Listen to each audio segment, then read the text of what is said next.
माझं नाव प्रिया रमेश चौधरी. मी भुसावळला राहते.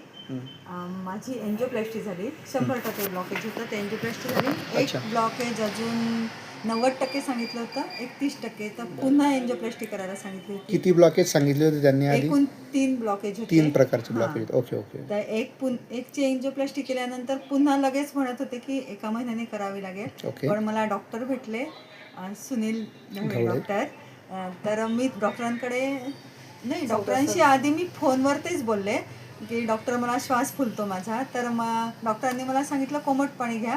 मला लगेच आराम झाला. मी नंतर लगेच 8 दिवसामध्ये डॉक्टरांकडे आले. तर डॉक्टरांनी मला औषधी दिली. तर मला असं वाटायचं की माझं हृदय धडकतच नाही आहे. तर मला लगेच हलकं हलकं वाटायला लागलं. माझी सरांनी ट्रीटमेंट केली तेव्हापासून म्हणजे माझी स्किन पण चांगली झाली आणि एकदम फ्रेश वाटायला लागलं. हृदयरोग जो होता आधीचा त्यामध्ये काय फरक जाणवतो? दम लागणं वगैरे काही? दम लागणं, श्वास फुलणं कमी झाला. नंतर कॉन्फिडन्स वाढला माझा. ओके. म्हणजे मी बाहेर जात नव्हती, तर मी आता 2 राऊंड फिरायला लागले. म्हणजे 40 मिनिट वगैरे मी फिरायला लागली.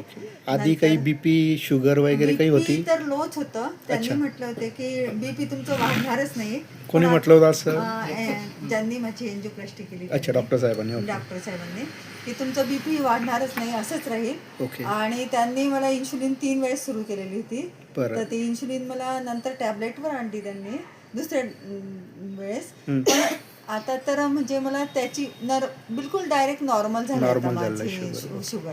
त्याच्यामुळे मला एकदम फ्रेश वाटतं. ओके. किती दिवस झाले ट्रीटमेंट सुरू करून? 1 महिना झाला. 1 महिना झाला. त्यामध्ये काही पंचकर्म वगैरे केलेत का डॉक्टर? आम्ही नाही, पंचकर्म नाही, फक्त रक्तमोक्षण. रक्तमोक्षण पण पंचकर्मामध्ये येतं. आणि आता आपल्याला विरेचन द्यायचं आहे. ओके, चालतं. पण 1 महिन्यात मला खूप म्हणजे 90% आराम वाटतोय. चालेल, धन्यवाद. थँक्यू.